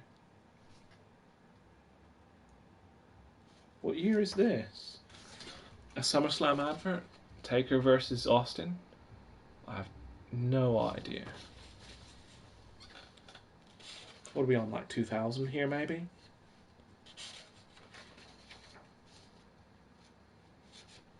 $2,000. Time to bring out the Dreamcast and the Daytona game. Or were we Shenmueing at that point?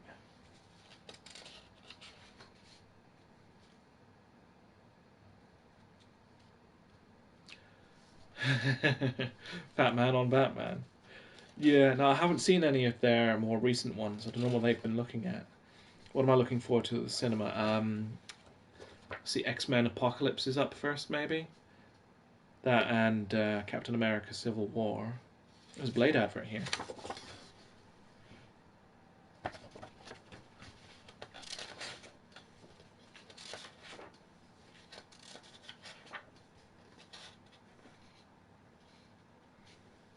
Stan's soapbox. Hi, heroes.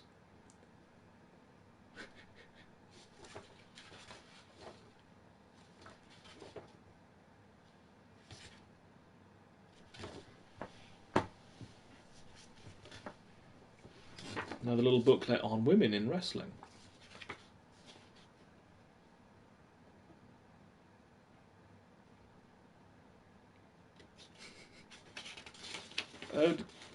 Yep, that one's had a bit of pressing. No idea who that is. Joni Laura. No thank you.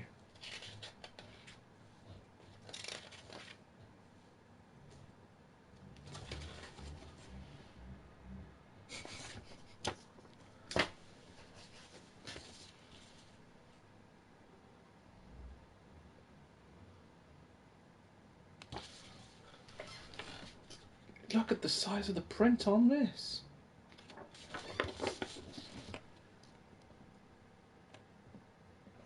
Good grief.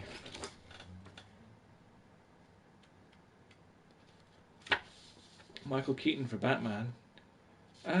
Is Michael Keaton going to be in Beetlejuice 2? Are they getting warmed up for that yet? Mega Drive. Let's see if I can find a cheat for the Mega Drive. Amiga cheats, Atari ST cheats.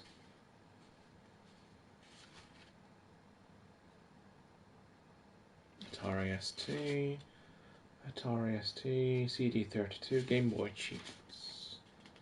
Lynx cheats, Mega CD cheats, Mega Drive cheats, okay. Earthworm Jim, Echo Tides of Time. Oh, wow, you've been here all this time? What time is it? 10 to 10, yeah. I'm going to have to get off soon. But yeah, see you soon. FIFA 95. Flashback cheats. Judge Dredd. John Madden 95. How about a game I've got? Micro Machines. Jungle Strike. If only I had a Mega Drive to run it on right now. Power Drive, Populous, Pitfall, Road Rash.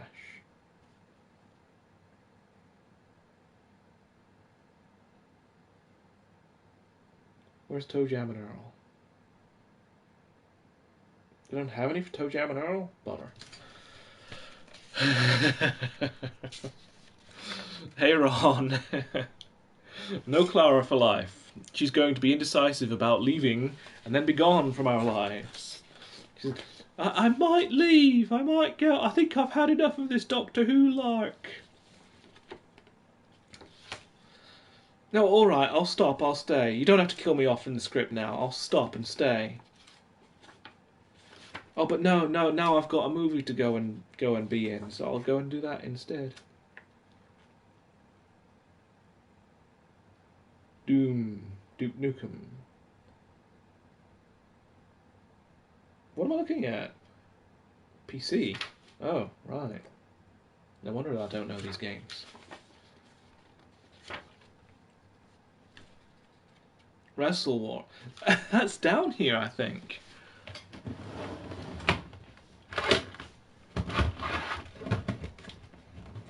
That is on hand. Which is not my keyboard flying, but never mind. Yeah, I just don't have a Mega Drive handy to play it on right now. And for some reason my box for R-Type has gone missing. I like your voice, so I just sat and listened. I don't know how you do it for such a long amount of time. I've barely done 2 hours and my voice is going. It's starting to get croaky. And I'll start going soon. Mega cartridge for use with Sega system only. Wow. Now what have we got here? This I never played much. That's dust coming off. Oh, that is cheap, man. Black and white instruction booklet. Ugh. Cheap. But then most EU instruction booklets for Mega Drive games were quite tacky. Let's just have a look at a prime example right here. Jungle Strike, completely black and white. Really, really. How are you, buddy? I'm not too bad. I'm not too bad. Booker's getting some rest in the next room, so I'm in here. Was reading out magazines, old wrestling magazines, but my voice was getting tired, and I didn't think I was giving the viewers enough attention, so I've stopped doing it for the moment. I'll get back to them another time. But if you look at Japanese released games, I'll say, full-on colour booklet. Admittedly, I can't read a word of it, but still. New Doom looks fun. Yeah, I'd love to like the look of it, but anything after Doom 2 where you look up and down as well as left and right, my aim's terrible. I can't hit a bloody elephant, you know, the side of an elephant with these things that look up and down. I mean, I had, what was it? Gears of War for the Xbox 360, but I just couldn't play it. I was no good at it. Plus, you get all these online things. I'm just not aggressive enough. That's why I'm terrible at Street Fighter 5. I've won a couple of matches though. Is this right to use like actual photos from the film to supplement all these game pictures? Here's the little Japanese pictures on what not to do with your cartridge. See, I need to have a look at some of these. This one here, this little guy with a sword and a shield and a fairy and a dragon. I guess they're saying your cartridge is very tough, but be careful in these respects. Do not turn it off whilst your game is... Alright, do not remove the cartridge while your machine is turned on or something, I guess that says. But there's a fairy with a bow in her hair doing it, so... what else have we got? We've got the dragon stamping his foot on it with his Japanese super stamp. So don't do that. What else? We have the sun and the wind, like, buffeting this guy with his shield. It's like, do not get in the wars with the elements in your Japanese Mega Drive cartridge.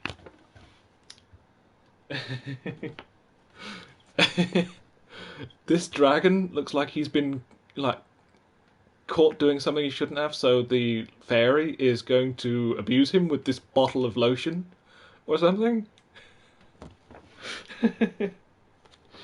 Anyway, if you avoid all of these steps, you will have a happy time on a desert island with your pets, with a sun mask over your head, with a nice fruity tree hanging over you, with your feet like almost in the water.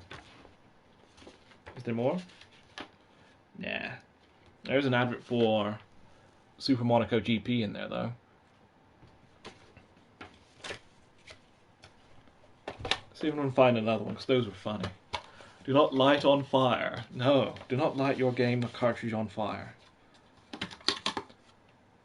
This one doesn't even have that much wear and tear on the box, on the actual top of the cartridge, because that's where you'd have to slam it into the machine.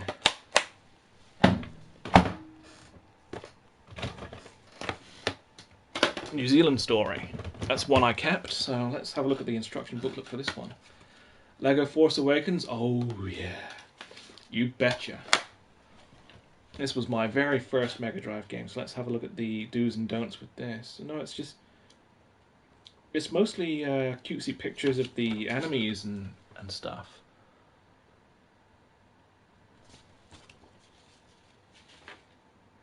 There's no real precautional pictures for the cartridge. Yeah, oh well. This is how to use your amazing 3-button Mega Drive joypad. It's me, Mario. Whoa. This one's surely got a bit of wear and tear on it. I had this for Christmas 1989. Oh, that is looking a bit faded. It's looking a bit funky on the top there. Look at that.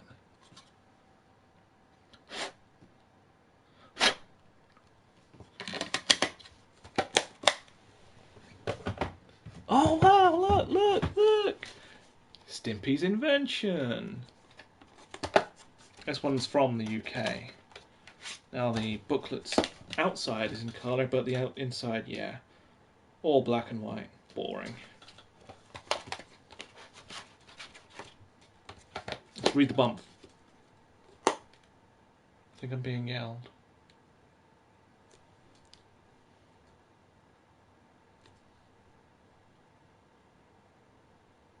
Maybe not. The bump says, the mutate-o-matic has exploded, and Ren and Stimpy must pick up the pieces. Check out this famous TV duo's hilarious collection of tricks as they search through hazardous suburbs, party at the dog pound, explore the great ugly outdoors, and more. Oh, I'm being yelled. I'm going to have to put this away a moment. Oh, I'll be right back. Maybe. I might have to turn off. That might be it. Right back.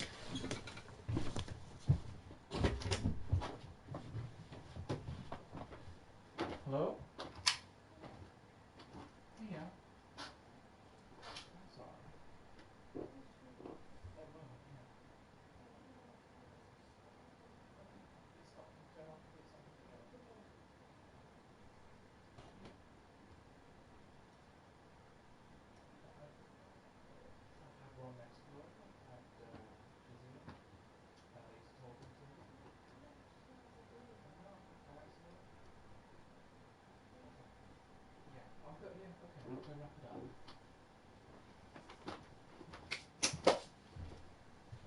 Okay, right. I'm gonna have to go wrap it up. It's time for me to go take care of dinner. Rolling Thunder. I have to say, I have Rolling Thunder on the PSP for. It's like a compilation disc. Is it? I can't remember who published it, but it's all of those. It's the best version of Rolling Thunder I've got. If only that was available on a bigger machine. It might be. I don't have it though. Anyway, I'm gonna have to get put away and get sorted. I'm gonna have to go. I'll see everyone later. No, that's the wrong button. There we go.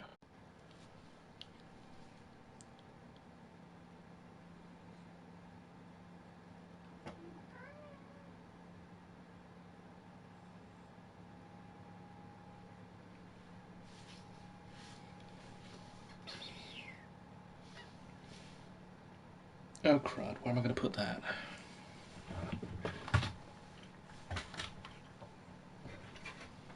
No heck.